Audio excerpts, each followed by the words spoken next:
Hi, and welcome to another video from Counselor Tips. In this video, we are going to be exploring individual psychology or Adlerian theories, feelings of inferiority and superiority. Adlerian theory is very much built on that we all have one basic goal: to belong and feel significant. This is no different as an underpinning for the inferiority superiority complex that can occur. So where does inferiority or superiority develop? Well, in childhood, of course. Childhood can be difficult for some, less difficult for others, and some people may perceive their childhood was quite normal. That means difficult times, easier times, and a whole lot in the middle otherwise. For those people with a difficult childhood, they will recall feeling overly burdened. Some clients may be the youngest of all the siblings and have been picked on or not defended at times that they needed it. Some clients may have had sibling competition, poverty, may have been neglected or even abused. Some clients will report feeling that they have been rejected by their family or even peers. Some clients may have felt that they were dominated by others, and as a result, they didn't fit into a group. Clients even with more difficult childhoods may report feeling weak, small, helpless, or less than. For those clients with easier childhoods, they may have been pampered.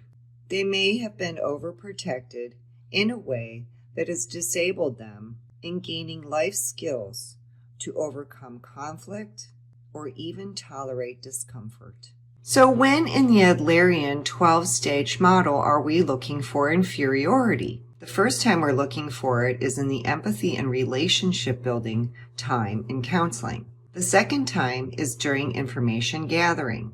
The third time is while we are clarifying with the client. The fourth time is when we are working and encouraging the client. And the last time is when we are working with the client through interpretation and recognition. If a client is able to identify and define their creative power, then they can be triggered to strive towards significance. This striving can be expressed in a positive or negative way.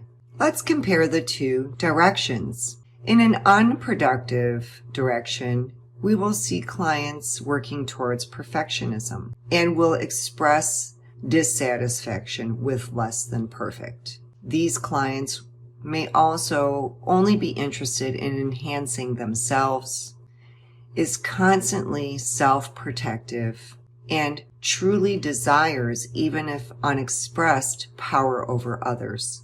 The unproductive direction can lead clients to seek superiority over others.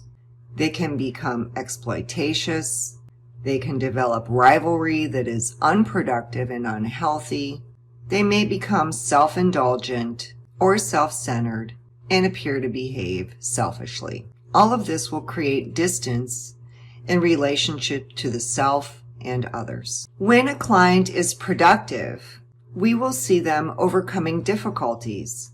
They'll work towards improvement of themselves and their environment. They'll be able to begin and complete tasks.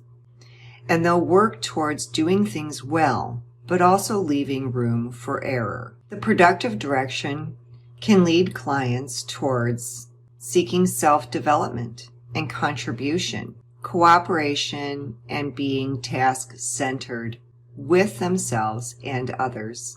They'll see the contribution is mutually beneficial and as a result be able to feel connected to themselves and others. So after understanding where inferiority comes from, I suppose we need to get to the meat of the matter. So here's some ideas on how to assist clients with feelings of inferiority.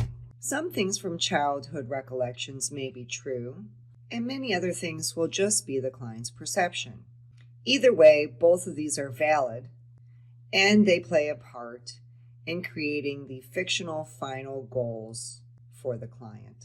For the most part, these fictional final goals are unspoken, unrecognized, and unconscious.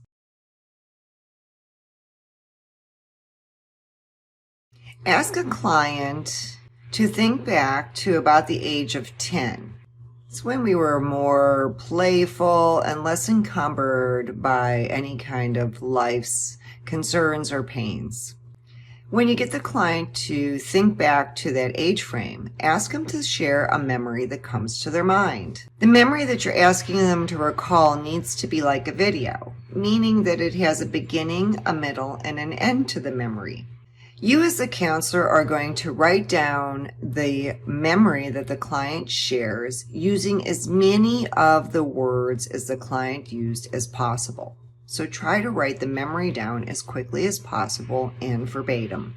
When the client is done sharing the memory, the counselor then is going to deliver it back to the client through clarification. You can ask questions such as, if you were to assign a feeling to that memory, what feeling would you give it? Then you as the counselor will document the overall feeling that the client has shared.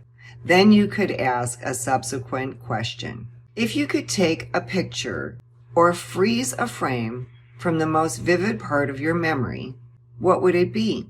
Then the counselor will document what the client states would be the most vivid part of that memory. Then a follow-up question to ask the client would be, what feeling would you give just that snapshot of the most vivid part of the memory? The last step for you as a counselor is to document what the client identifies as far as the feeling related to that vivid part of the memory.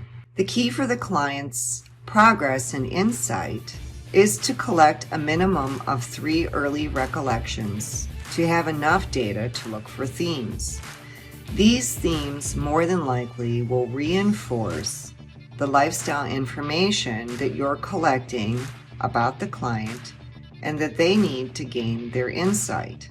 By helping clients identify obstacles and creating new effective approaches for working towards their goals, clients then can begin the process of overcoming feelings of inferiority. Thank you for joining me for this brief video on inferiority superiority as the way individual psychology or Adlerian theory sees it. If you found this video helpful, please consider giving me a thumbs up and also consider sharing it with another counselor that could benefit from learning about Adlerian theory. If you find these videos to be of assistance to you, please consider subscribing to Counselor Tips and turn on the bell so you know when I have a new video. I'll see you soon.